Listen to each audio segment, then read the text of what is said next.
Yesu ni wewe naronkeyemwo amahoro mu mutima, nahora ndayarondera handi ariko ntahandi hariho,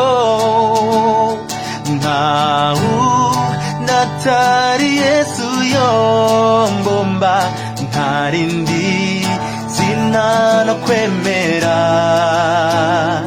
kuko bugingo n'umunezero bibonekera muri we.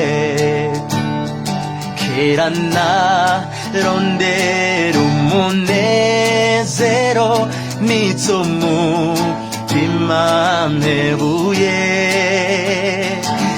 ariko ndarengana umukiza antegesha urukundo rwiwe, ntawundi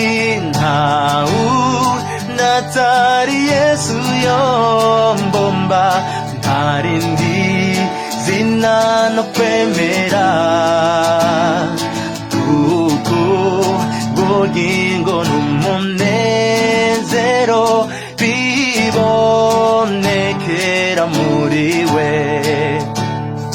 Nagejeje kunywa ku migezi y'umunezero w'isi, irakama ndihebura rwose, nzigirijwe ndarira cane, ntawundi atari Yesu yondomba, ntarindi zina no kwemera, kuko bugingo n'umunezero bibonekera muri we. Sinarizwa nuko nagufise gushitsa umpumuriye, umpoze ku maso ndakwihweza, nkubonye ndizwa n'igishika, ndatari Yesu yondomba, ntarindi zina no kwemera, kuko bugingo n'umunezero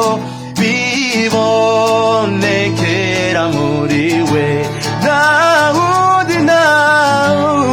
Ndatari Yesu yombomba, ntarindi zina no kwemera, kuko bugingo n'umunezero